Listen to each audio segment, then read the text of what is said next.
Sa bawat umaga, simula pa lang ng pagbukas ng araw, laging gising na si Clarice. Mahigpit niyang iniikot ang kanyang buhok sa simpleng bun, inaayos ang uniforme, at sinisigurado niyang nakahanda ang baon ng anak niyang si Liam bago ito magtungo sa paaralan. Walang sandali para mag-inarte. Diretso ang kanyang galaw, tila isang masinop na makina, dahil alam niyang bawat segundo ay mahalaga. Kahit pasabay-sabay ang kanyang mga responsibilidad bilang ina at empleyado, hindi siya kailanman nagreklamo.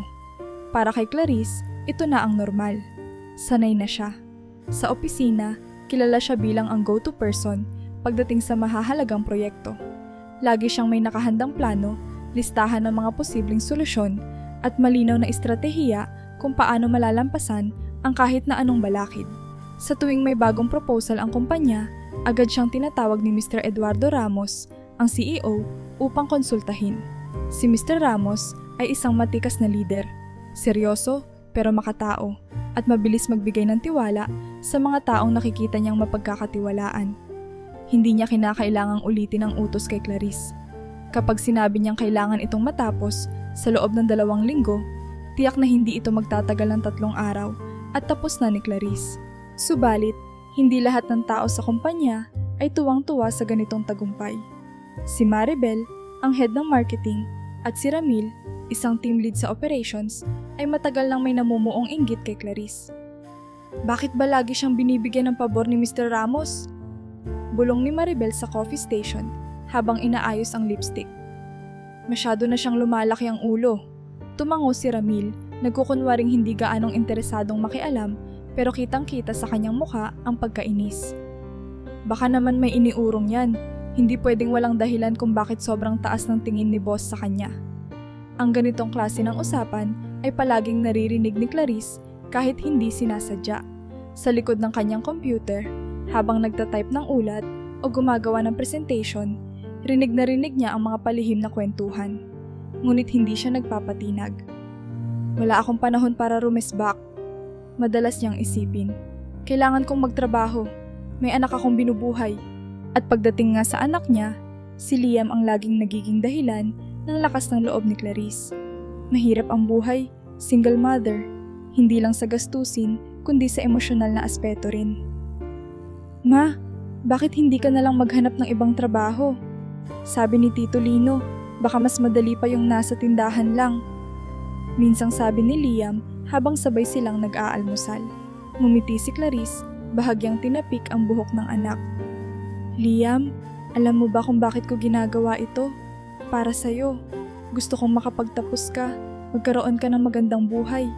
Hindi madaling maghanap ng trabaho na ganito kalaki ang kita at para lang sa'yo, kaya kong tiisin. Sa mga ganitong pagkakataon, palaging bumabalik sa kanya ang pakiramdam ng responsibilidad. Hindi siya maaaring sumuko dahil ang bawat hakbang niya sa opisina, ang bawat overtime ay para sa anak niya. Kahit ang kapatid niyang si Lino na tila isang pasanin sa kanya ay hindi na niya iniintindi. Madalas kasi humihingi ito ng tulong, pangbayad sa utang, pangtustos sa renta, bagay na nagbibigay ng dagdag sakit ng ulo kay Clarice. Ngunit kahit na may mabigat na dinadala, hindi siya bumibigay. Sa kabila ng lahat ng ito, nanatili siyang determinado. Tuwing papasok siya sa opisina at babatiin ng mga receptionist na sina Gela at Miko, laging may ngiti siyang isinasagot. Magandang umaga, ready na ba ang conference room? Sabay lagay ng kanyang bag sa mesa at pagbukas ng laptop, handa na siya para sa araw. Ready na po, Ma'am Clarice. Maganda ang suot mo ngayon, ha? Sagot ni Gela, na palaging magaan ang loob kay Clarice. Sa dami ng taong nagagalit sa kanya, may ilan din namang hindi naiinggit, kundi humahanga. Sa mga pagkakataong natatapos na ang araw at patapos na ang trabaho, umuuwi siya ng bahay na dala-dala ang mga papel na dapat pa niyang pagtuunan ng pansin. Habang hinuhugasan ni Liam ang kanyang plato, magbubukas si Clarice ng folder. Anak, sorry ha. Bukas kita makakakwentuhan ng mas matagal. May tatapusin lang ako. Ngunit alam ni Clarice na hindi palaging ganito ang sitwasyon. Hindi araw-araw ay mauubos ang kanyang oras sa trabaho. Naniniwala siyang darating ang panahon na mas maibibigay niya ang sarili niya kay Liam. Pero sa ngayon, kailangan niyang magsakripisyo para sa kanilang kinabukasan. Habang binubuksan niya ang laptop at tinitingnan ang mga graphs at reports, tila naririnig pa rin niya ang mga bulong ni Maribel at Ramil mula sa opisina. Ang mga bulong na nagsasabing hindi siya karapat-dapat, na hindi siya totoo. Pero alam ni Clarice na ang mga bulong na ito ay hindi maikukumpara sa lakas ng boses ng anak niyang nagsasabing, "Ma, ang galing mo." At iyon ang bumubuo ng araw ni Clarice. Isang magulo, ngunit masipag na ina na walang ibang iniisip kundi ang ikabubuti ng anak, at isang empleyado na kahit maraming naiinggit ay patuloy na gumagawa ng tama. Hindi niya iniisip ang kasikatan sa opisina. Hindi niya iniisip ang sasabihin ng ibang tao. Para kay Clarice, hanggat ginagawa niya ang tama, hanggat napapaaral niya si Liam, at hanggat napapanatili niya ang dignidad niya bilang ina at profesional, sapat na iyon. Ang tensyon sa opisina ay unti-unting lumalala. Si Maribel, na matagal nang naiinis kay Clarice, ay tila nagiging mas aktibo sa pagpapakalat ng tsismis. "Alam mo bang si Clarice, lagi na lang siya ang bida?" Bulong nito sa mga kasamahan habang nasa break room. Sino ba ang nagbigay sa kanya ng karapatang maging laging tama? Hindi lingid sa kaalaman ni Clarice ang ganitong mga usapan. Minsan, sa kalagitnaan ng pagbuo niya ng project report, naririnig niya ang mahinang tawa ni Maribel sa kabilang cubicle. Nababahala siya, ngunit pinipili niyang huwag magpadala. Alam niya na ang bawat minuto ng kanyang oras ay mahalaga at hindi niya maaaring sayangin ang lakas sa mga ganitong bagay. Gayunpaman, hindi maikakaila na ang mga tsismis ay unti-unting kumalat sa iba pang department. Ang ilan, na dati kaalyado niya, ay nag-umpisang magduda sa kanyang intensyon. At habang lumalalim ang intriga, nararamdaman ni Clarice na nawawala ang tiwala ng ilang kasamahan. Kahit ang kanyang mga team members ay nagiging mas maingat sa pakikitungo sa kanya. "Ma'am, okay lang po bang i-email na lang ang report? Para maiwasan ang anumang misunderstanding." Sambit ni Juno, isa sa mga bagong empleyado. Ipinapakita nito na kahit ang mga bago sa opisina ay naapektuhan na ng mga tsismis. Kasabay ng mga intriga sa opisina, ang malaking proyektong hawak ng kanilang departamento ay biglang nakaranas ng seryosong problema. Ang software na kanilang ginagamit ay nagkaroon ng glitch na nagdulot ng pagkaantala ng delivery sa kanilang kliyente. Araw-araw, nakakatanggap si Clarice ng sunod-sunod na tawag mula sa mga kliyente, nagtatanong kung kailan maibabalik sa normal ang serbisyo. Hindi lamang siya, pati ang kanyang buong team ay nasa ilalim ng matinding presyon. "Clarice, this is unacceptable," bulalas ni Mr. Eduardo Ramos sa isang emergency meeting. Bagamat may tiwala pa rin ang CEO sa kanya, ramdam ni Clarice na ang kabiguan ng proyekto ay hindi basta-basta mapapalampas. "I need a solution by the end of the week. I can't have our clients losing confidence in us." "Gagawan ko po ng paraan, sir," sagot ni Clarice nang may determinasyon. Kahit pa sa loob niya ay nag-aalalang hindi pa nila natutukoy ang ugat ng glitch. Sa kabila ng lahat, pinilit niyang kumalma at ituon ang atensyon sa pagresolba ng problema.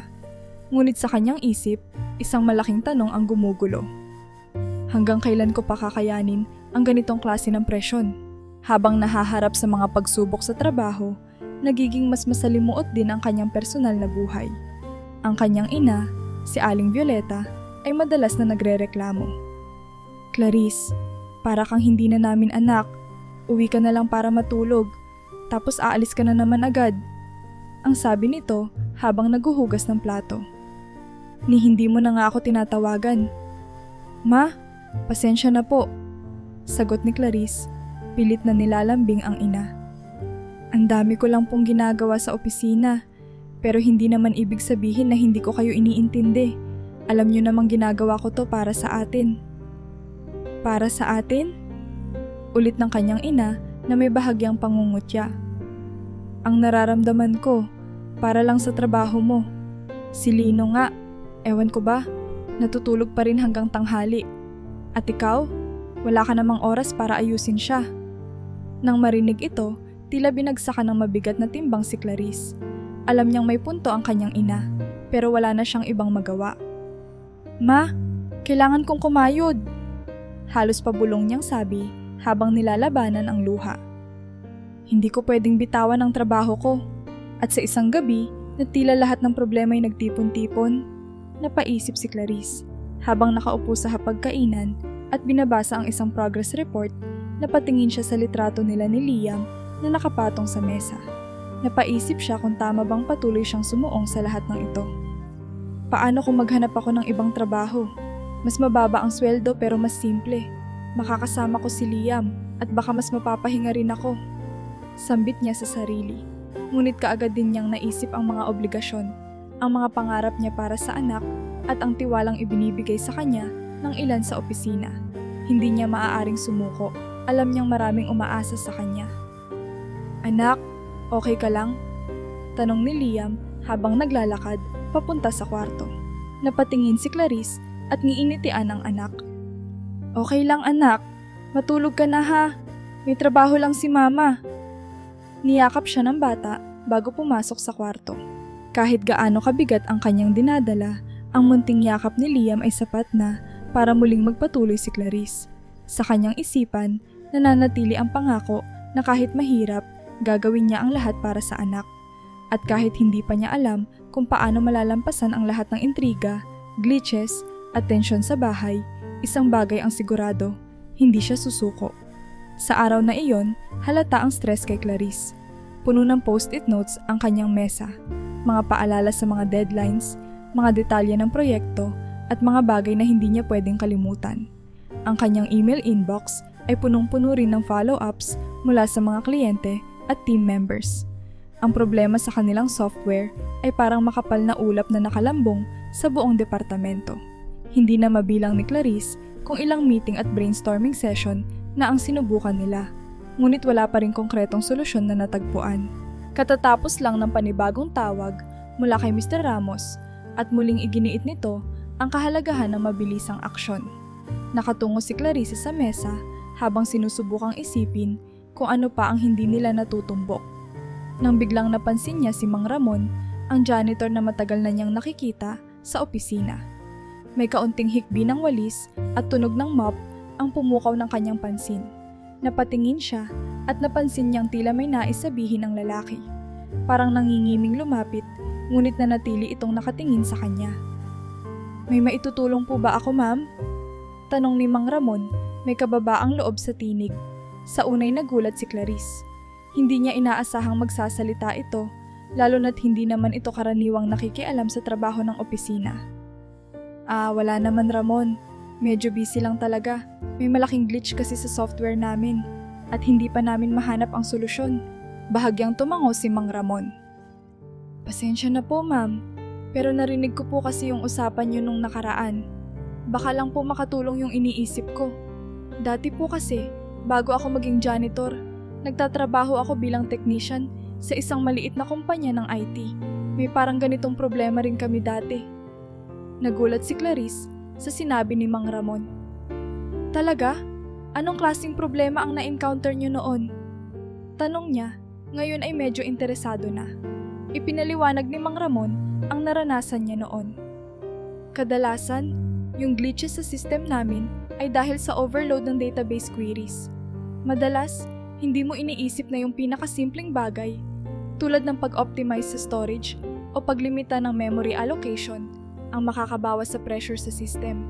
Ewan ko po kung kapareho ng sitwasyon nyo, pero baka lang pwedeng i-check ng team nyo yung ganoong aspeto. Habang nakikinig si Clarice, hindi niya maiwasang magduda. Pero janitor ka na ngayon. Paano ka naging sigurado sa sinasabi mo? Ngunit kasabay ng tanong na iyon ay ang maliit na tinig sa loob niya na nagsasabi, wala ka namang mawawala kung susubukan. Okay Ramon, I'll bring it up. Sabi niya sa huli, thanks for sharing that. Hindi siya sigurado kung paano ito tatanggapin ng team, pero naisip niyang minsan ay kailangang buksan ang isip sa hindi pangkaraniwan. Sa sumunod na araw, sa kanilang team meeting, ipinaabot niya ang suhestyon ni Mang Ramon. Inihanda na niya ang sarili para sa posibleng pagtanggi o pagtawa ng kanyang mga kasama. May nais lang akong itry. May suggestion na baka may kinalaman sa database overload. Sabi niya nang may bahagyang kaba. Agad na kumunot ang noo ng ilan sa kanyang mga kasamahan. Overload? Sa tingin mo ba yun lang ang problema? Mukhang mas komplikado pa yata doon. Puna ni Carlo ang isa sa mga developers. Maybe, sagot ni Clarice. Pero subukan lang natin. Hindi naman natin kailangan gumawa ng major changes. Just a quick test. Matapos ang ilang minuto ng diskusyon, napapayag din ang grupo na subukan ang mungkahi. Sa kanilang pagsubok, laking gulat ng lahat ng gumana ito. Ang glitch na matagal na nilang binabaka ay tila biglang nawala. Nagsimulang mag-populate ang mga datos sa screen at unti-unting bumalik ang normal na operasyon ng software. Hindi ako makapaniwala, sabi ni Carlo habang nakatitig sa monitor. Sino ang nagbigay ng ideyang ito, Clarice? Napangiti si Clarice, bagamat bahagyang nag-aalangan. Actually, si Mang Ramon, yung janitor natin. Sinabi niyang baka may kinalaman sa database overload, so I thought we should try. Nagulat ang lahat. Hindi nila inasahan na ang simpleng janitor na kanilang lagi lamang nakikita, ngunit hindi napapansin, ay may ganoong kaalaman. Para kay Clarice, ito ay isang mahalagang aral. Minsan, ang mga sagot ay nagmumula sa mga taong hindi mo inaasahan. Sa kabila ng lahat ng pagsubok at mga intriga sa opisina, napatunayan niyang may halaga ang pakikinig sa bawat tao, gaano man kasimple o kaliit ang kanilang posisyon sa lipunan. Sa gabing iyon, habang pauwi si Clarice, magaan ang kanyang loob. Hindi lamang dahil nalutas nila ang problema sa software, kundi dahil natutunan niyang magtiwala sa iba't ibang tao. Ilang araw matapos nilang maisaayos ang glitch sa software, nagbigay ng direktiba si Mr. Ramos na ipresenta ang solusyon sa susunod na board meeting. Ang malaking pulong ay dadaluhan ng mga senior executives, mga department heads, at ilang investors na kasalukuyang nagpaplano kung mag-aaproba ng karagdagang pondo para sa bagong proyekto. Sa unang pagkakataon, naisip ni Clarice na isama si Mang Ramon sa naturang pagpupulong. Alam niyang ang ideya nito ang nagbigay ng solusyon sa problema, kaya nararapat lang na ito ang magpaliwanag kung paano nagawa ang lahat. Ngunit kabado si Mang Ramon. Sigurado po ba kayo, ma'am? Tanong nito habang naglilinis ng hallway. Parang hindi naman yata nararapat na janitor lang ang humarap sa ganyang kalaking tao. Tumitig si Clarice kay Mang Ramon at ngumiti. Ramon, ikaw ang dahilan kung bakit tayo nagtagumpay. Sa iyo nanggaling ang ideya at alam kong kaya mong ipaliwanag ito. Nasa likod mo lang ako kung kailangan mo ng tulong. Kahit halata ang pagdadalawang isip ni Mang Ramon, pumayag din siya sa huli. Sa araw ng pulong, dumating si Mang Ramon ng maaga. Naka-long sleeve shirt at maong siya, mukhang handa, ngunit halatang hindi sanay sa ganoong klaseng kasuotan. Tahimik lang siya, habang naghihintay sa conference room, tinititigan ang projector na magpapakita ng kanilang slides. Samantala, si Clarice naman ay maingat na inaayos ang kanyang notes at iniisip ang mga posibleng tanong mula sa mga nasa board. Pagpasok ng mga executives, naging mausok ang atmosfera ng silid. Lahat ay nakasuit, hawak ang kanilang mga mamahaling folder at laptop. Napansin agad si Mang Ramon na tila lumiliit sa upuan habang tumingin-tingin sa paligid. Isang senior executive, si Mr. Delgado, ang hindi nakapagpigil. Clarice, sino itong kasama mo? Tanong niya habang nagkukunwaring hindi kilala ang janitor. Ano siya, janitor? Bulong ng isang manager sa tabi ni Delgado. Nagkatawanan ang iba. Halos makitang magpapawis si Mang Ramon, ngunit bago pa man lumala ang sitwasyon, tumayo si Clarice. Oo, si Mang Ramon ang janitor namin. Pero siya rin ang nagbigay ng solusyon sa glitch na hindi natin mahanap-hanap. Kaya narito siya para ipaliwanag kung paano niya nagawa. Natigil ang tawanan ng ilan, ngunit hindi lahat ay kumbinsido. Talaga ba? Well, sige nga, ano bang ginawa mo? Malumanay ngunit may halong pag-aalinlangan na tanong ni Mr. Ramos habang nag-aayos ng upo. Tumayo si Mang Ramon, bahagyang nakatungo at nag-aatubili sa simula. Magandang umaga po. Ang ginawa ko lang po tinignan yung daloy ng data sa database natin. Napansin ko po na may ilang queries na sabay-sabay tumatakbo, kaya hindi kinakaya ng system. Sinubukan kong limitahan ang memory allocation at doon po nawala yung glitch. Tahimik ang lahat. Lahat ng nasa mesa ay nakatingin kay Mang Ramon, tila sinisiyasat ang bawat salita nito. Tila bawat segundo ay isang hamon sa kanya. Ngunit habang patuloy siyang nagsasalita, naramdaman niyang bumababa ang kaba. Minsan po kasi, Simple lang ang kailangan. Ang ginawa namin ni Ma'am Clarice, inilipat namin yung ibang data sa temporary storage para mabawasan yung load. Tapos, tinanggal namin yung ibang processes na hindi na ginagamit. Habang nagpapatuloy si Mang Ramon, nagkatinginan ang ilang senior executives at halatang nag-iisip na sila ng mga susunod na hakbang. Nang matapos si Mang Ramon, tahimik ang silid sa ilang saglit. Saka biglang tumango si Mr. Ramos. Ramon, ang sinasabi mo ba ay ang simpleng pag-optimize ng resources ang nagbigay ng solusyon? Opo sir, ganun lang po kasimple. Napangiti si Mr. Ramos. Totoo pala ang sinasabi nila. Sometimes, the simplest solutions are the most effective. Thank you Ramon, I'm impressed. Napalunok si Mang Ramon at halos hindi makapaniwala sa narinig. Ang dating janitor na halos hindi pansinin ng mga tao sa opisina ay ngayon pinupuri ng mismong CEO. Isa-isang tumango ang mga board members at maging si Mr. Delgado na dating mapanlait ay bahagyang nag-ayos ng kurbata at tumingin sa kanya. Walang sumagot ng masama. Sa halip, ang bawat isa ay tumingin kay Mang Ramon na may bagong respeto.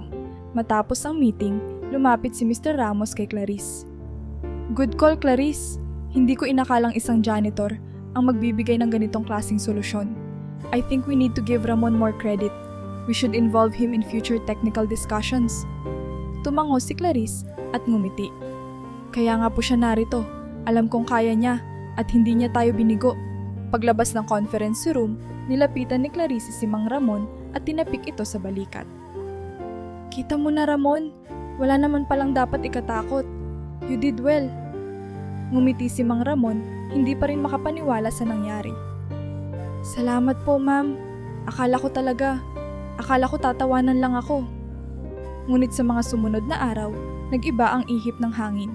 Ang mga dating bumabaliwala kay Mang Ramon ay biglang napapansin siya, binabati at kinakamusta. Siya, na dati isang simpleng tauhan lang, ay nagkaroon ng bagong reputasyon at sa wakas, nagkaroon siya ng pagkilala na matagal na niyang hinintay. Maging si Clarice ay natutong makinig sa lahat ng tao, anuman ang kanilang posisyon. Dahil sa pagkakataong ipinakita ni Mang Ramon na ang pinakamahalagang sagot minsan ay nagmumula sa mga lugar na hindi mo inaasahan. Matapos ang matagumpay na meeting kung saan kinilala si Mang Ramon, tila umangat muli ang morale ng buong kumpanya. Ang mga executive at empleyado ay nagkaroon ng panibagong sigla, nagtiwala na kaya nilang harapin ang kahit anong hamon. Ngunit hindi nagtagal ang kapayapaang iyon. Parang unos na biglang bumalot sa kanilang kumpanya ang sunod-sunod na masamang balita. Nagsimula ito sa mga usap-usapang kumakalat sa kanilang mga internal channels. May mga lumabas na anonymous na email na nagbubunyag umano ng mga katiwalian sa loob ng kumpanya. Isa sa mga pangalan na palaging nababanggit ay si Clarice. Paano kaya naging senior manager si Clarice? Tanong ng isang mensahe.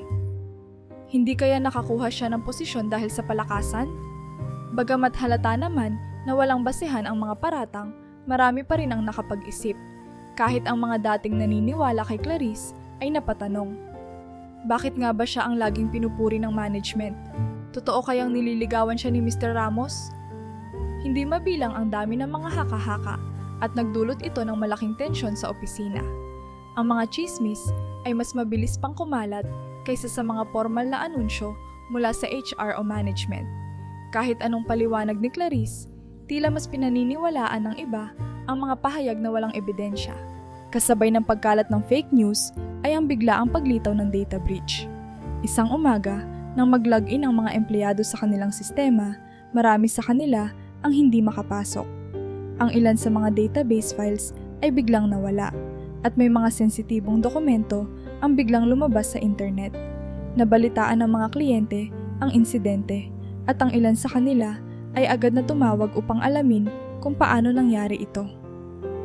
Clarice, anong nangyayari? Galit na tanong ni Mr. Ramos sa isang emergency meeting. Paano nagkaroon ng data breach? Bakit hindi natin ito nakita agad? Sir, hindi po namin inasahan ito. Sagot ni Clarice, pilit na pinapanatili ang kalmado niyang tono.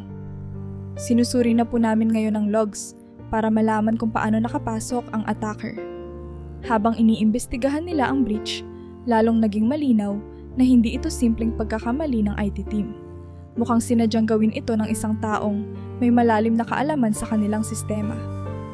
May isang tao sa loob na gumagawa nito. Wika ni Carlo, isa sa mga developers. Kilala nila ang internal network natin. Hindi maikakailang may malaking tao sa board ang tila may intensyong pabagsakin ang kumpanya. May ilan sa board members ang biglaang naging mailap sa mga pulong.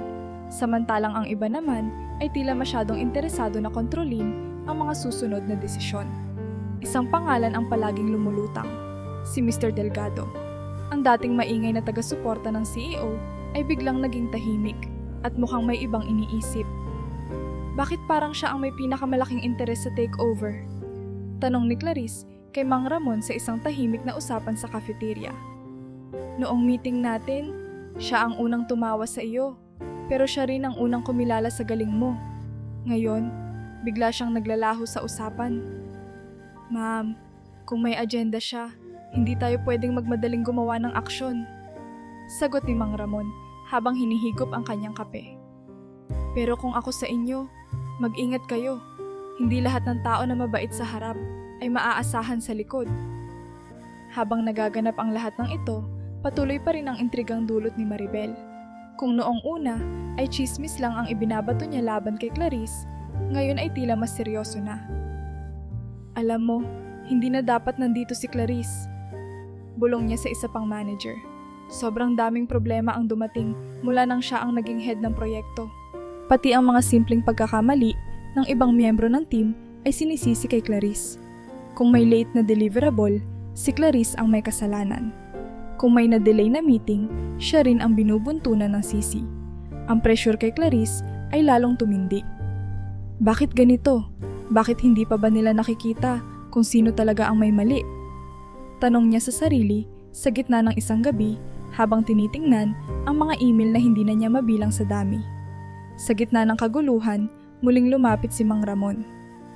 Ma'am, wag po kayong bibitaw, sabi niya isang hapon habang naglilinis ng opisina ni Clarice. Sa lahat ng nangyayari, alam kong kaya niyo itong lampasan. Paano ako magpapatuloy, Ramon? Tugon ni Clarice, halatang nabibigatan. Lahat na lang ng masama sa akin napupunta. Ganun po talaga minsan. Pero ma'am, kung may kalaban sa loob, hindi niyo pwedeng sukuan ang laban. Dapat niyo silang harapin. Maghanap po kayo ng mga ebidensya. Magtulungan tayo para malaman kung sino ang talagang may pakana nito. Napangiti si Clarice kahit papaano. Sa gitna ng lahat ng intriga, isa lang ang sigurado. May mga tao pa rin siyang maaasahan. Ngunit alam niyang mahaba-haba pa ang laban bago nila mahanap ang tunay na kalaban sa loob. Sa ngayon, ang tanging magagawa niya ay manatiling matatag at magpatuloy sa pagsisikap na linisin ang kanyang pangalan at protektahan ang kumpanya. Noong gabing iyon, habang nagbabasa ng mga ulat sa laptop niya, napansin ni Clarice ang isang email na mukhang hindi pamilyar. Walang pangalan ng sender. Isang generic na address lang ang naka-indicate. Ang subject line, alam ko ang ginawa mo. Sa simula, akala niya ay isa lang itong spam, ngunit nang mabasa niya ang laman, tila tumigil ang kanyang paghinga. Alam kong may nilihim ka sa proyekto. Kung hindi mo aaminin ito, ilalabas ko ang lahat ng impormasyon sa media. Huwag mong subukang hanapin kung sino ako. Ang tanging paraan para hindi ito kumalat ay ang bumitiw ka sa kumpanya. Tumayo siya mula sa kinauupuan, hindi makapaniwala sa nabasa. Anong maling ginawa ang tinutukoy nito? Alam niya sa sarili niyang malinis ang kanyang konsensya, ngunit ang tono ng mensahe ay sapat para magbigay ng kaba. Ang ideya na may gustong sirain siya, na ginagamit ang pangalan niya para maghasik ng intriga, ay hindi niya matanggap. Hindi niya ito sinagot. Sa halip, pinili niyang itabi muna ang email. Kinabukasan, matapos ang ilang linggong pagsusuri sa mga dokumento at log files ng kanilang sistema, natuklasan niya ang pattern ng mga aksyong nagdulot ng data breach at iba pang problema. May ilang access points na hindi nakarehistro sa kanilang internal list. Ang ilan sa mga operasyong ito ay nagmula sa isang IP address na malapit sa tanggapan ng board members. Si Mang Ramon, na tumutulong pa rin sa pag-iimbestiga kahit sa limitadong kapasidad niya, ay may ibang ideya.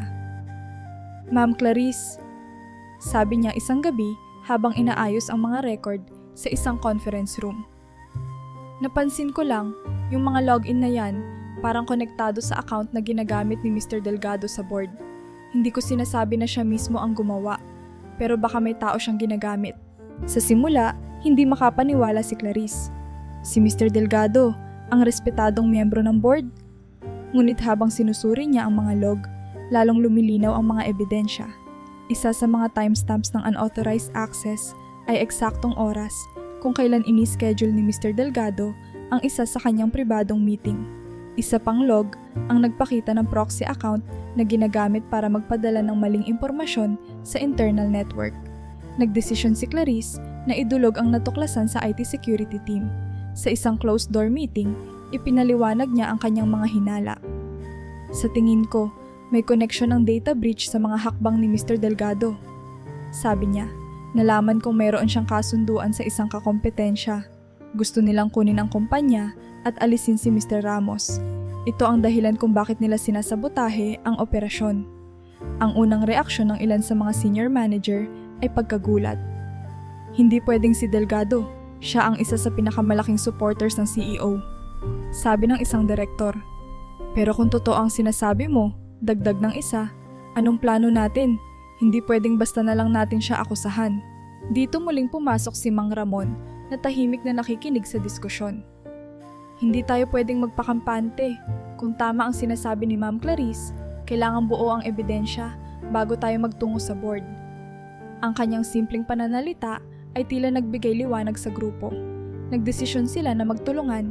Ang security team ay maghahanap ng iba pang ebidensya habang si Clarice at Mang Ramon ay magko-coordinate para tiyakin na ang mga dokumento ay maayos na maipipresenta. Sa mga sumunod na araw, unti-unting lumitaw ang buong larawan. Si Mr. Delgado pala ay may lihim na kasunduan sa isang kakompetensyang kumpanya. Sa ilalim ng kasunduang iyon, kapag bumagsak ang performance ng kumpanya nila Clarice, bibilhin ito ng kakompetensya sa mas murang halaga. Kapalit nito, bibigyan si Mr. Delgado ng posisyon sa bagong pamunuan. Ang data breach ay isang hakbang lamang sa mas malaking plano upang pabagsakin ang kredibilidad ng kanilang kumpanya. Ang mga chismis tungkol kay Clarice, ang sunod-sunod na glitch sa proyekto, at ang mga maling impormasyon sa internal system. Lahat ito ay bahagi ng kanyang plano para guluhin ang loob ng kumpanya at pahinain ang tiwala ng mga tao kay Mr. Ramos. Nang sa wakas ay nakumpleto nila ang mga ebidensya na pagtanto ng lahat na hindi nila kayang harapin ito ng magkakanya-kanya. Kailangan natin ng pagkakaisa, sabi ni Clarice sa isang huling pulong bago nila dalhin ang issue sa CEO at sa natitirang miyembro ng board. Kung hindi tayo magtutulungan, masisira ang kumpanya. Hindi lang ito tungkol sa akin o kay Mr. Ramos. Tungkol ito sa lahat ng taong nagtatrabaho dito. Tumango ang lahat at si Mang Ramon na sa umpisa ay tila nagdadalawang isip sa kanyang papel ay nagbigay ng huling pahayag. Hindi ako parte ng management, pero natutunan kong kapag may mali, hindi natin pwedeng palampasin. Kung kaya kong tumulong, gagawin ko. Sa kanilang pagkakaisa, na plano nila kung paano ihahayag ang katotohanan. Sa wakas, handa na silang harapin ang tunay na kalaban. Hindi lamang para sa kanilang mga sarili, kundi para sa kinabukasan ng buong kumpanya. Sa kabila ng tensyong bumabalot sa kumpanya, unti-unting naramdaman ni Clarice ang isang bagay na matagal na niyang hindi nararanasan. Pagkakaisa. Matapos nilang makalap ang sapat na ebidensya laban kay Mr. Delgado, nagkaroon ng panibagong direksyon ang kanilang pagsisikap. Sa umpisa'y nagdududa pa rin ang iba, ngunit habang patuloy ang paglalantad ng katotohanan, isang malinaw na mensahe ang umaling-awngaw sa bawat empleyado. Kailangan nilang magkaisa kung nais nilang iligtas ang kumpanya. Si Maribel, na kilala sa pagiging mapanira noon, ay unang lumapit kay Clarice. Alam mo, simula niya habang magkausap sila sa break room. Sa lahat ng nangyari, gusto kong humingi ng tawad. Naiinggit ako noon sa mga nagagawa mo. Pero ngayon ko na-realize na mali ako. Hindi ko nakikita noon kung gaano kahirap ang ginagawa mo. Tumango si Clarice, bahagyang nabigla sa pagbabago ni Maribel. Hindi ko rin naman masisisi ang naramdaman mo, sagot niya. Pero kung magsisimula tayo ulit, mas mabuti. Malayo pa ang mararating natin kung tulong-tulong tayo. Pati si Ramil, na dati palaging nagrereklamo sa mga desisyon ni Clarice, ay nagpakumbaba. Clarice, mali rin ako. Amin niya sa isang department meeting. Ngayon ko lang nakita kung gaano kalaki ang responsibilidad na nasa balikat mo. Handa akong tumulong kung ano man ang kailangan mo para maayos natin ito. Sa pagkakataong ito, hindi na naging mahirap para kay Clarice na tanggapin ang kanilang mga paghingi ng tawad. Bagamat masakit ang mga pinagdaanan niya sa ilalim ng intriga at inggit ng ilan, ang pagkilala nila sa kanilang pagkakamali ay sapat na upang mabuo muli ang kanilang tiwala. Ang dating alitan sa opisina ay napalitan ng pagtutulungan. Ang mga paninirang pabulong ay naging bukas na diskusyon kung paano nila mas maiaangat ang performance ng bawat departamento. Habang nabubuo ang pagkakaisa sa loob ng opisina, patuloy ding nagtuturo si Mang Ramon kay Clarice. Hindi lamang ito tungkol sa teknikal na aspeto ng trabaho. Ito ay tungkol sa pamumuno. Clarice, sabi ni Mang Ramon sa isang pagkakataon habang sinusuri nila ang mga progress reports, minsan, ang pinakamahalaga ay hindi kung ano ang sinasabi mo sa mga tao, kundi kung paano mo sila pinakikinggan. Dati, ganun ako noong supervisor pa ako sa dati kong trabaho. Kapag naramdaman ng mga tao mo na naiintindihan mo sila, mas magiging tapat sila sa'yo. Hindi makapaniwala si Clarice kung gaano karami ang natutunan niya mula kay Mang Ramon.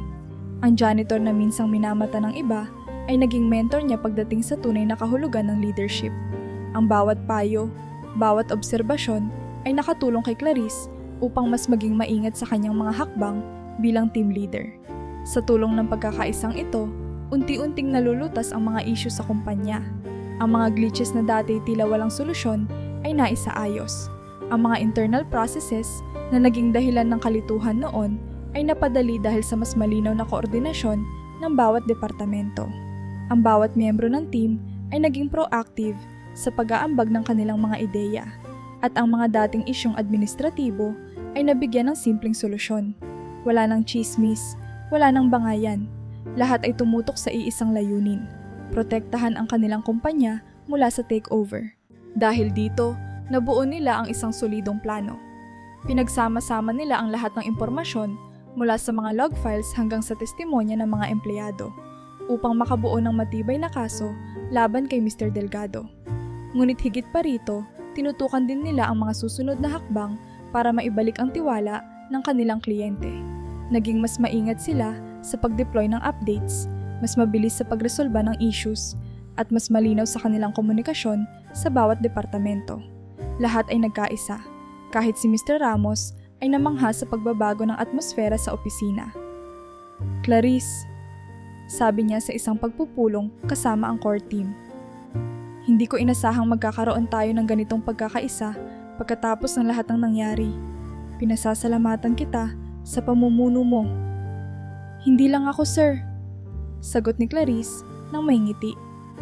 Lahat kami ay nagtulungan. Wala sa akin ang tagumpay na ito kung wala ang support ng bawat isa, lalo na si Mang Ramon. Ang mga salita ni Clarice ay tumagos sa puso ng bawat empleyado. Sa loob ng ilang buwan na puno ng intriga, pagkakahati at hirap, natagpuan nilang muli ang tiwala sa isa't isa. Ang pagbubuklod na ito ang naging pundasyon ng kanilang lakas. Isang lakas na gagamitin nila sa harap ng pinakamalaking pagsubok na paparating. Ang araw ng pinakahihintay na pulong ay dumating. Ang boardroom ay punong-puno ng mga senior executives, managers, at empleyado mula sa iba't ibang departamento. Alam ng lahat na ang pulong na ito ang magiging turning point ng kumpanya. Tahimik na nakaupo ang mga tao sa kanilang mga upuan, ang karamihan ay tahimik na nag-uusap-usap. Si Mr. Delgado, na dati palaging umaangkin ng gitna ng atensyon, ay mukhang kalmado, ngunit ang kanyang mga galaw ay may bahagyang kaba. Sa kabilang panig ng silid, si Clarice at Mang Ramon ay magkatabi. Si Clarice ay tahimik na nagbabasa ng mga huling notes habang si Mang Ramon ay nakayuko, nagdarasal. Sa pag-upo ni Mr. Ramos, ang CEO, sa ulo ng mesa, nag-umpisa ang pulong. Mga kasamahan, simula niya, sa mga nagdaang linggo, dumaan tayo sa maraming pagsubok. Ngayon, ipapakita ng core team ang mga natuklasan nila na maaaring magbigay linaw sa mga problemang kinaharap natin. Tumayo si Clarice. Ramdam niya ang bigat ng lahat ng nakatingin sa kanya, ngunit buo ang kanyang loob. Magandang umaga sa inyong lahat. Simulan niya. Ang mga susunod na ilalahad ko ay base sa ebidensyang nakuha namin sa internal logs at sa mga testimonya mula sa mga empleyado. Binuksan niya ang projector at nagpakita ng unang slide. Mga oras at petsa ng mga unauthorized access na nangyari sa sistema. Gaya ng nakikita ninyo, ang mga aktibidad na ito ay nangyari sa mga oras na nakalogin lamang ang mga senior accounts. Ngunit hindi ito mga regular na gawain. Sa halip, ito ay mga access na hindi inaprubahan na nagdala ng data breach at halos sirain ang ating mga proseso. Tahimik ang lahat habang dumadaloy ang presentasyon. Ang mga logs na ito ay nagpapakita ng pattern na tumuturo sa iisang account na paulit-ulit na ginagamit. Patuloy ni Clarice. Nag-click siya sa susunod na slide. Isang graph na nagkumpirma ng mga oras ng access at ang connection nito sa mga pekeng datos na lumabas sa kanilang internal system. Ito rin ang parehong account na ginamit upang magpadala ng maling impormasyon sa internal channels na nagresulta sa pagkawala ng tiwala ng ilang miyembro ng ating team. Habang nagpapatuloy siya, si Mr. Delgado ay nakakunot ang noo. "Wala kang pruweba na ako ang gumawa niyan," bigla niyang sinabi. "Lahat ng sinasabi mo ay pawang haka-haka." "Hindi po ito haka-haka, Mr. Delgado," sagot ni Clarice, mas matatag ang boses. "Ito ay suporta ng mga dokumentadong ebidensya." Nagpakita siya ng mga screenshots ng mga transaksyon na may pirma ni Mr. Delgado. "Narito ang mga dokumento ng iyong pakikipagtransaksyon sa kumpanyang nais kumuha sa atin. Ang mga nakasaad dito ay malinaw na nagpapakita ng plano upang pabagsakin ang ating kumpanya at maisulong ang isang acquisition." Napatingin ang lahat kay Mr. Delgado na tila hindi makapagsalita. Sa kabila ng kanyang mapanghusgang tingin, naramdaman niyang ang kanyang mga galaw ay nabunyag na. Ang mga dokumentong ito, pati na rin ang testimonya ng ilan sa ating empleyado, ay malinaw na nagpapakita ng intensyon na makipagkasundo sa ating kakompetensya upang makuha ang kontrol sa kumpanya. Dagdag ni Clarice, "Hindi ninyo pwedeng patunayan ito." Galit na sagot ni Mr. Delgado. "Wala kayong direktang ebidensya na nag-uugnay sa akin sa anumang maling gawain." Muling tumayo si Mang Ramon. "May karagdagang ebidensya po kami," sabi niya. Sa pagkakataong ito, may hawak siyang printed logs at screenshots mula sa mismong sistema. Ang mga ito ay direktang nakuha mula sa server. Ang IP address na ginamit ay tugma sa inyong opisina, Mr. Delgado. Bukod pa dyan, may mga signature logs na nag-uugnay sa inyo sa mga dokumento ng kasunduan sa kakompetensya. Hindi ito kinuha basta-basta. Dumaan ito sa tamang proseso ng verification. Tahimik ang boardroom. Ang mga miyembro ng board, pati na rin ang mga empleyado na nakatayo sa likuran ay halatang na-shock. Si Mr. Ramos, bagamat seryoso ang muka, ay tumango. "Ang mga pruweba ay sapat na upang magdesisyon tayo." Dito bumagsak ang maskara ni Mr. Delgado. "Hindi ko ito ginawa para sa sarili ko." Biglang niyang sigaw. "Ginawa ko ito dahil hindi na gumagana ang pamamalakad dito. Ang kumpanyang ito ay nalulugi at ang takeover ang tanging paraan para mailigtas ito. Kung iyon ang paniniwala mo." Sagot ni Mr. Ramos ng kalmado. "Bakit hindi mo ito idinulog ng maayos sa board? Bakit kailangang manira at magdulot ng pagkalito sa buong kumpanya? Ang pamamalakad ay kailangang bukas, tapat at suportado ng integridad. Ang mga ginawa mo ay hindi maipapaliwanag na solusyon. Iyon ay isang malinaw na pagtataksil." Ang desisyon ay naging malinaw. Si Mr. Delgado ay tuluyang tinanggal sa board at inalis sa lahat ng posisyon niya sa kumpanya. Habang isinasalaysay ang hatol, nagsimulang pumalakpak ang mga tao sa boardroom. Mula sa mga senior executives hanggang sa mga empleyado na nasa likuran, lahat ay nagpakita ng suporta kay Clarice at Mang Ramon. "Sa kabila ng lahat, nanatili kayong tapat sa kumpanya," sabi ni Mr. Ramos, tinutukoy sina Clarice at Mang Ramon. "Kayo ang nagbigay liwanag sa gitna ng kaguluhan. Dahil sa inyo, nalaman namin ang katotohanan. Ang tagpong iyon ay hindi lamang ang pagtatapos ng isang pagsubok. Ito ang naging simula ng panibagong yugto para sa kumpanya. Ang mga tao sa loob ng silid ay hindi na lamang mga kasamahan. Sila na ngayon ay isang tunay na koponan na muling nagkakaroon ng tiwala sa isa't isa at sa pamunuan ng kanilang kumpanya. Matapos ang tagumpay ng kumpanya sa pagpigil sa takeover at ang pagbubunyag ng mga lihim ni Mr. Delgado, nagbago ang ihip ng hangin sa opisina. Kung dati nag-uumapaw ang mga chismis at intrigang naglalason sa bawat department, ngayon ay mas naramdaman ang espiritu ng pagkakaisa. Ang bawat empleyado ay tila nagkaroon ng panibagong sigla, ng bagong layunin na magkaisa upang palakasin ang kumpanya. Para kay Clarice, ang mga pagbabagong ito ay malinaw na tagumpay. Hindi lamang siya nanatiling bahagi ng kumpanya. Napansin ng management ang kanyang kakayahan sa pagresolba ng krisis at ang kanyang pagiging ehemplo ng pamumuno. Clarice, sabi ni Mr. Ramos sa isang pulong, sa lahat ng nagawa mo, nararapat lamang na bigyan ka namin ng mas mataas na responsibilidad. Hindi inasahan ni Clarice ang pag-angat niya bilang Senior Operations Manager. Bagamat nanatili pa rin siyang mapagpakumbaba, naramdaman niyang unti-unti na niyang nakamit ang respeto ng lahat sa opisina. Samantala, si Mang Ramon ay opisyal na naging bahagi ng technical team. Ang dati janitor na tahimik lang sa likod ng mga pulong ay ngayon malayang nakikilahok sa mga brainstorming sessions.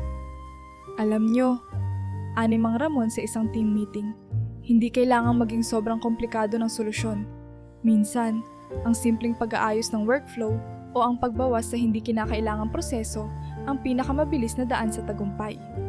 Nakinig sa kanya ang mga empleyado at unti-unti, ang mga ideya niya ay nagbigay ng mas malinaw na direksyon sa technical operations ng kumpanya.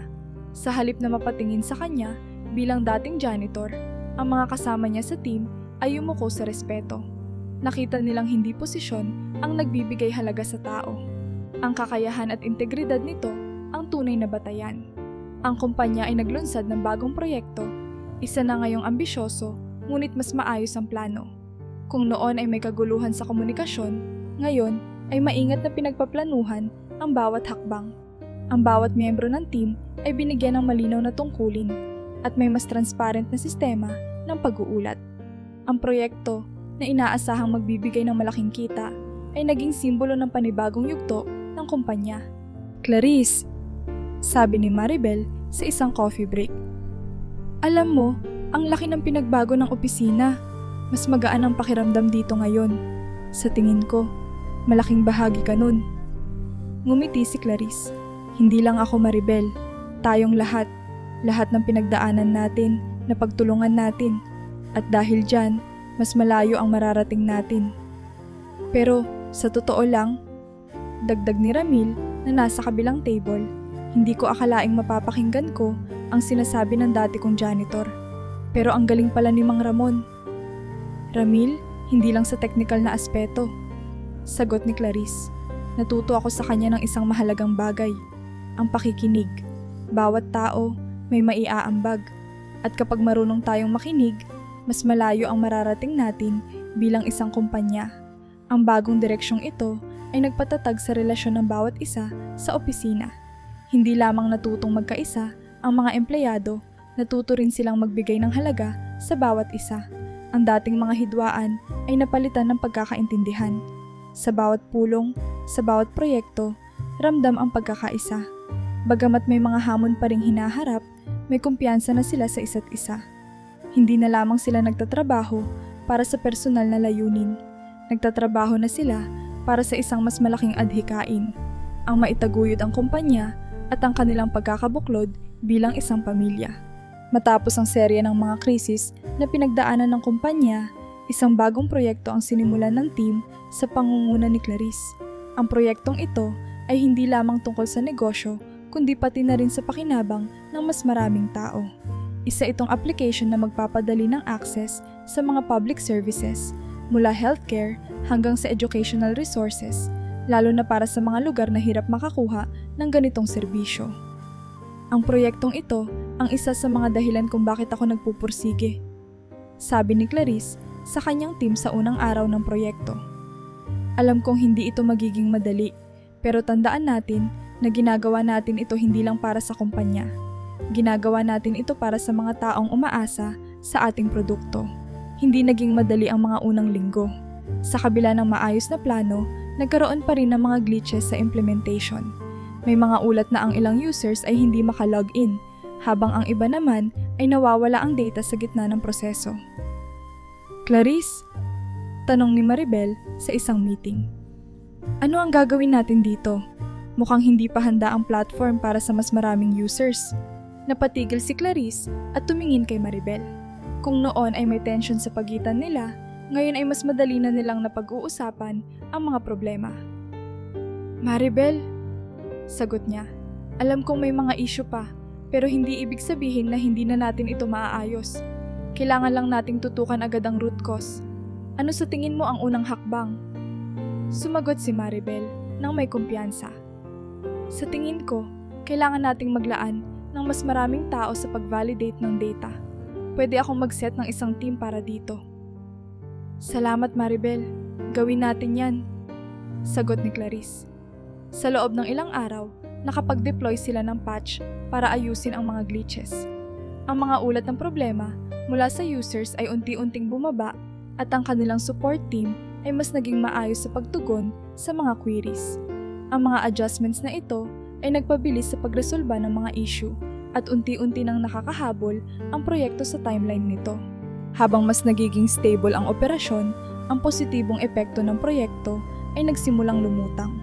Nagsimula nang gamitin ng ilang rural health centers ang application para sa kanilang mga pasyente. Clarice, sabi ng isa sa mga client partners nila sa isang email, ang laking tulong nito sa mga lugar namin. Napakabilis ng proseso ngayon ng pagkuha ng appointment at ang dami naming pasyenteng na pagsisilbihan na dati hindi namin magawa. Ang mga ganitong balita ay nagbibigay inspirasyon kay Clarice at sa buong team. Hindi maikakaila na ang proyekto ay lumampas na sa tradisyonal na layunin ng negosyo. Ito na ngayon ay isang paraan upang tumulong at magbigay ng mas malawak na serbisyong pampubliko. Si Ramil, na ngayon ay mas aktibo na sa mga corporate initiatives, ay nagboluntaryo sa isang community outreach program na bahagi ng proyekto. Ang layunin ng programang ito ay turuan ang mga lokal na leader kung paano gamitin ang application para sa kanilang mga komunidad. Alam mo, Clarice, sabi niya isang araw matapos ang training session sa isang barangay, hindi ko akalain na magiging bahagi ako ng ganitong bagay. Nakakatuwang makita kung paano tayo tumutulong sa mga taong talagang nangangailangan. Ngumiti si Clarice at tinapik ang balikat ni Ramil. Tama ka, Ramil. Napakasarap sa pakiramdam na malaman na ang trabaho natin ay may positibong epekto sa iba. Ang pakikilahok ni Ramil ay hindi lamang nagpalakas ng moral sa team, kundi nagpakita rin na ang bawat empleyado ay may kontribusyon sa mas malawak na layunin ng kumpanya. Ang simpleng volunteer work ay nagdulot ng mas malalim na kahulugan sa ginagawa nila. Habang tumatagal, unti-unti nang bumabalik ang normal na takbo ng trabaho sa opisina. Hindi na tulad ng dati na puno ng tensyon at intriga ang bawat araw. Ang komunikasyon sa pagitan ng mga departamento ay mas maayos na at ang mga dating nagkakairingan ay mas maayos ng mag-usap. Sa pangunguna ni Clarice, natutunan ng lahat ang halaga ng pagtutulungan at paggalang sa isa't isa. Clarice, sabi ni Maribel habang sabay silang nagkakape sa pantry. Hindi ko akalain na makakatrabaho kita ng ganito kagaan, pero salamat sa pagbibigay mo ng pagkakataon. Mas marami pa tayong magagawa bilang isang team. Maraming salamat din, Maribel, sagot ni Clarice. Kung hindi dahil sa inyo, hindi natin mararating ang puntong ito. Natutunan kong ang tunay na tagumpay ay hindi sa posisyon o papuri. Ito ay nasa mga taong nagkakaisa para sa isang layunin. Sa kabila ng mga pinagdaanan, ang bagong proyekto ay naging simbolo ng panibagong simula para sa kumpanya. Sa bawat hakbang na ginagawa nila, mas nararamdaman nilang kaya nilang lagpasan ang anumang hamon dahil hindi na sila mga individual na nagtatrabaho ng hiwalay, kundi isang koponan na nagtutulungan para sa mas magandang kinabukasan. Matapos ang maraming buwan ng pagsubok, intriga, at hindi matatawarang pagsusumikap, unti-unting naramdaman ni Clarice ang malaking pagbabago sa kanyang buhay.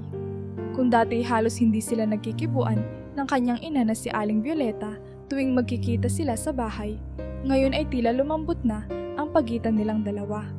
Nagsimulang magtanong si Aling Violeta tungkol sa araw ni Clarice sa trabaho at hindi tulad ng dati, nararamdaman ni Clarice ang tunay na interes nito.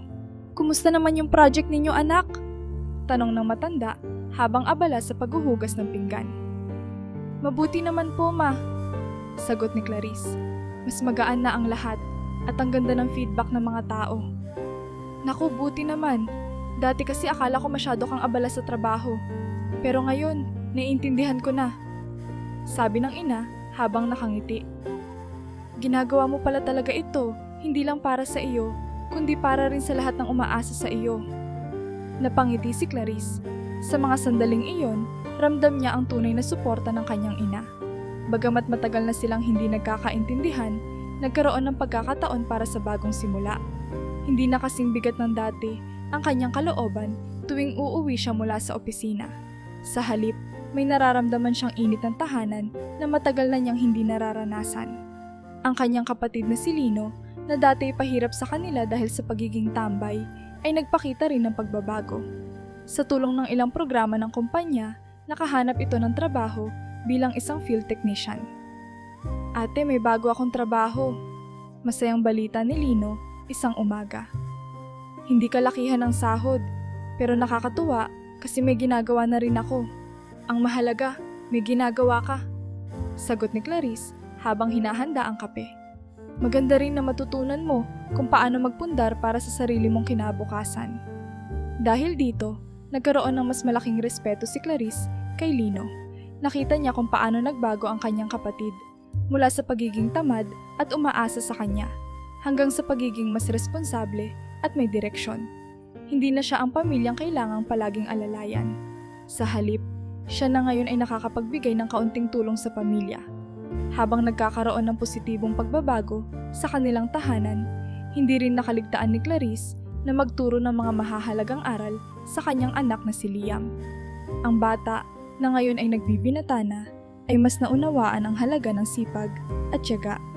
Isang gabi, habang magkasamang nag-aaral sa hapagkainan, nagtanong si Liam, "Ma, paano mo po nagagawa lahat? Ang trabaho, ang bahay, at ako?" Napangiti si Clarice at inilapag ang hawak na lapis. "Liam, hindi madali. Pero kapag alam mo kung bakit mo ginagawa ang isang bagay, kahit gaano kahirap, kakayanin mo. At lagi mong tandaan, anak, na hindi sukatan ang laki ng sahod o taas ng posisyon. Ang mahalaga ay ang ginagawa mong tama at nakakatulong ka sa iba." Sa mga simpleng pag-uusap na ito, ramdam ni Clarice na nagiging mas bukas ang kanyang anak sa kanya. Unti-unti nang nauunawaan ni Liam ang sakripisyo ng kanyang ina, at sa bawat araw na lumilipas, mas lumalalim ang respeto at pagmamahal nito. Nakita ni Clarice kung paano nadadala ng bata ang mga aral sa eskwela at sa pakikitungo sa mga kaibigan nito. Habang bumubuti ang sitwasyon sa kanyang pamilya, sinubukan ni Clarice na maghanap ng balanse sa kanyang buhay. Naging mas maingat siya sa kanyang schedule. Tinutukan ang mahahalagang gawain sa opisina, ngunit tinitiyak din na hindi niya napapabayaan ang oras sa kanyang anak at ina. Tuwing Sabado, nagsisimula silang magbanding bilang pamilya. Minsan ay nagluluto sila ng espesyal na hapunan, o kaya na may lumalabas para mamasyal. Ang mga simpleng aktibidad na ito ay nagdala ng malaking saya kay Clarice. Hindi na puro trabaho ang laman ng kanyang isip. Sa halip, natutunan niyang bigyan ng halaga ang kasalukuyan, ang mga mahal sa buhay na nasa paligid niya, at ang maliliit na tagumpay na natatamasa nila araw-araw. Sa kabila ng lahat ng kanyang pinagdaanan, nakita niya ang resulta ng kanyang sipag at tiyaga. Ang kanyang tahanan ay hindi na isang lugar ng tensyon at hindi pagkakaintindihan. Ito na ngayon ay isang maaliwalas na espasyo kung saan ramdam ang pagmamahalan at pagkakaisa. Hindi lamang sa opisina niya naramdaman ang pagbabago, pati na rin sa kanyang sariling buhay. Sa bawat gabi bago siya matulog, iniisip niya ang mga napagdaanan at kung paano siya nakarating sa puntong iyon. Minsan, nakatingin siya sa kisame at napapangiti ng mag-isa. Worth it lahat ng sakripisyo, bulong niya sa sarili. Masaya ako dahil may nakikita akong magandang kinabukasan para kay Liam, kay Lino, at sa pamilya natin. Isang linggo bago ang taunang conference ng kumpanya, nagpasya si Clarice na maglaan ng oras upang personal na kausapin si Mang Ramon. "Ramon?" Simula niya habang nakatayo sa harap ng pinto ng opisina nito.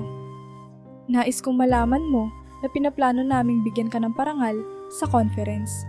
Lahat ng ginawa mo, ang mga mungkahi, ang pagtulong mo sa technical team, at ang pagpapakita mo ng hindi matatawarang dedikasyon. Nararapat lamang na makita ng buong kumpanya. Kitang-kita ang pagkagulat sa mukha ni Mang Ramon. Ma'am Clarice, sigurado po ba kayo? Parang hindi ko yata karapat-dapat. Karapat-dapat ka. Sagot ni Clarice, ang boses ay puno ng kumpiyansa. Kung hindi dahil sa'yo, hindi natin mararating ang tagumpay na ito. Dapat malaman ng lahat na ang mga taong tulad mo, na tahimik lang na gumagawa ng mabubuting bagay sa likod ng mga desk at computer, ay mahalaga. Sa araw ng conference, ang malaking hall ay napuno ng mga empleyado mula sa iba't ibang departamento. May mga senior executives, managers, at mga bagong empleyado na sabik na makinig sa mga plano ng kumpanya para sa susunod na taon. Isa sa mga highlight ng programa ay ang parangal para sa employees who inspire. Habang binabasa ang mga pangalan, kitang-kita ang ngiti ni Mr. Eduardo Ramos, ang CEO. Nang dumating na ang oras upang bigyan ng espesyal na pagkilala si Mang Ramon, lumapit si Mr. Ramos sa mikropono at nagsalita. Ngayong taon, nais naming parangalan ang isang tao na nagbigay ng napakalaking ambag sa ating tagumpay. Isang taong nagpapakita na ang dedikasyon, integridad at pag-iisip ng mabuti ay hindi kailanman nasusukat sa titulo ng trabaho. Ladies and gentlemen, please welcome Mr. Ramon Torres. Sa pagbanggit ng pangalan niya, napahinto si Mang Ramon sa kanyang upuan. Nagtinginan ang mga empleyado at ang ilan sa kanila ay nagsimulang magpalakpakan. Unti-unting tumayo si Mang Ramon, ngunit halata ang pag-aalinlangan sa kanyang mga hakbang. Habang naglalakad siya papunta sa entablado, pinalakpakan siya ng buong hall. Isang palakpak na tila nagpapatunay na ang kanyang kontribusyon ay hindi nakaligtaan. Pagdating niya sa entablado, ipinakita ang isang maikling video presentation. Sa screen, makikita ang mga kuha ng kanyang araw-araw na gawain sa opisina. May mga larawan kung paano siya maingat na nakikinig sa team discussions, mga kuha kung paano niya tinutulungan ang technical team sa pagsusuri ng mga data logs, at mga komento mula sa mga kasamahan na nagpapasalamat sa kanyang mga ideya. Sa huli ng video, lumabas ang mga salitang, "Sa iyong dedikasyon at kabutihan, maraming salamat Mang Ramon." Habang tumatagal ang presentasyon, hindi mapigilan ni Mang Ramon ang mapaluha. Nang bumalik ang mga ilaw, muling nagsalita si Mr. Ramos. "Ramon, ang iyong halimbawa ay nagpapaalala sa amin na ang bawat tao sa kumpanyang ito ay mahalaga. Ang iyong pananaw, iyong pagmamalasakit, at iyong pagtulong sa iba ay tunay na inspirasyon." Pagkatapos ng talumpati ni Mr. Ramos, binigyan nila si Mang Ramon ng isang espesyal na plaque ng pagkilala. Tumayo ang lahat at muling pumalakpak. "Maraming salamat po," sabi ni Mang Ramon, ang boses niya ay nanginginig sa emosyon. "Hindi ko inakala na sa simpleng paraan ko may makakapansin. Lahat ng ginawa ko ay dahil alam kong bahagi ako ng team na ito at gusto ko lang makatulong." Sa likod ng lahat ng ito, si Clarice ay abala sa isang mas malaking plano. Mula nang makita niya kung gaano kahalaga ang mga frontliners tulad ni Mang Ramon, naging personal niyang misyon na mabigyan sila ng mas maraming oportunidad. Sa tulong ng HR department at ng ilang managers, nagbuo siya ng training programs para sa mga janitor, clerks, at iba pang support staff upang magkaroon sila ng pagkakataon na mag-level up sa kanilang career. Hindi natin dapat limitahan ang kakayahan ng mga tao base sa kanilang titulo. Paliwanag niya sa isang team meeting. Kapag binigyan natin sila ng tamang resources at suporta, mas makakagawa sila ng makabuluhang kontribusyon sa kumpanya. Ang mga inisyatibong ito ay umabot sa mismong CEO. Sa susunod na pulong ng mga senior executives, inilahad ni Mr. Ramos ang plano ni Clarice. "Ito ang uri ng leadership na hinahanap natin," sabi niya sa harap ng lahat. "Ang isang leader na hindi lamang nakatingin sa resulta, kundi pati sa mga taong tumutulong upang makamit ito. Buo ang suporta ko sa ganitong mga programa at dapat nating ipagpatuloy ang ganitong klase ng pagbabago. Dahil dito, mas naging inspirasyon si Mang Ramon sa buong kumpanya. Ang kanyang kwento ay hindi lamang nagpapatunay na kaya ng kahit sino ang magtagumpay, kundi nagpapaalala rin sa lahat ng empleyado na ang bawat trabaho ay may halaga. Ang kanilang pagkilala kay Mang Ramon ay naging simbolo ng panibagong kultura sa kumpanya. Isang kultura ng pagkakapantay-pantay, respeto, at pagmamalasakit sa isa't isa. Matapos ang lahat ng pinagdaanan, nagkaroon ng malinaw na direksyon ang buhay ni Clarice. Sa bawat hakbang na kanyang tinahak, mula sa mabibigat na hamon hanggang sa hindi inaasahang tagumpay, natutunan niyang kahit anong hirap ang harapin, palaging may paraang mahanap ang liwanag sa dulo. Ang hirap ng pagiging single mother, ang mga intriga at chismis sa trabaho, ang pagbagsak at pag-angat ng kanilang mga proyekto. Lahat ng ito ay nagbigay sa kanya ng mas malalim na pananaw sa buhay. Isang hapon, habang nagkakape siya kasama ang dating mga kakompetensya sa opisina, napansin ni Clarice kung gaano na sila kalapit ngayon. Si Maribel, na noon ay puno ng inggit, ay tila naging kanyang pinakamaasahang kaibigan. "Clarice," sabi ni Maribel habang tumatawa sa isang biro ni Ramil. "Hindi ko alam kung paano mo nagawang magpatawad sa akin noon. Pero salamat ha. Kung hindi mo ginawa yon, baka hindi ko natutunan ang halaga ng teamwork." Ngumiti si Clarice at iniangat ang tasa ng kape. "Lahat tayo, Maribel, may kanya-kanyang kahinaan. Ang mahalaga, natututo tayo. At sa lahat ng ginawa mo para sa proyekto, ako ang dapat magpasalamat." Dati ang kanilang opisina ay puno ng tensyon, mga bulungan, mga sulyap na may kasamang pagdududa, at mga malisyosong usapan. Ngunit ngayon, ibang-iba na ang samahan. Ang mga dating intriga ay napalitan ng bukas na komunikasyon. Ang mga dating magkaaway ay nagiging magkasangga sa mga mahahalagang proyekto. Kahit pa may mga bago silang hamon, iba na ang kanilang pananaw. Magtulungan sa halip na mag-agawan at suportahan ang isa't isa sa halip na siraan. Naging patunay ang kanilang kumpanya na ang integridad at innovation ay maaaring magtagpo. Hindi lamang sila umusbong sa kanilang industriya. Sila na ngayon ay modelo ng kung paano dapat ang tamang pamamalakad sa isang organisasyon. Nakakuha sila ng mas maraming kliyente at maraming empleyado mula sa ibang kumpanya ang gustong sumali sa kanilang team. Ngunit higit pa roon, ang tunay na tagumpay nila ay ang pagbubuklod ng bawat tao sa opisina. Mula sa pinakamataas na executive hanggang sa mga bagong empleyado, ramdam ang respeto at pagkakaisa. Sa personal na aspeto, natutunan na rin ni Clarice na bigyan ng oras ang sarili at ang kanyang pamilya. Sa kabila ng kanyang tagumpay sa trabaho, alam niya na ang kanyang tunay na kayamanan ay ang kanyang anak na si Liam, ang kanyang ina na si Aling Violeta, at ang kanyang kapatid na si Lino. Ang bawat Sabado ay nakalaan para sa pamilya. Magkakasamang namamasyal, nagluluto, o simpleng nagkukwentuhan sa hapagkainan. Napagtanto ni Clarice na ang kanyang buhay ay hindi lamang umiikot sa opisina. Ang kanyang puso ay nasa pamilya at sa kanila siya kumukuha ng inspirasyon.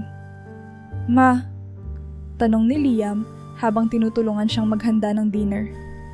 "Akala ko dati, mas mahal mo ang trabaho kaysa sa akin.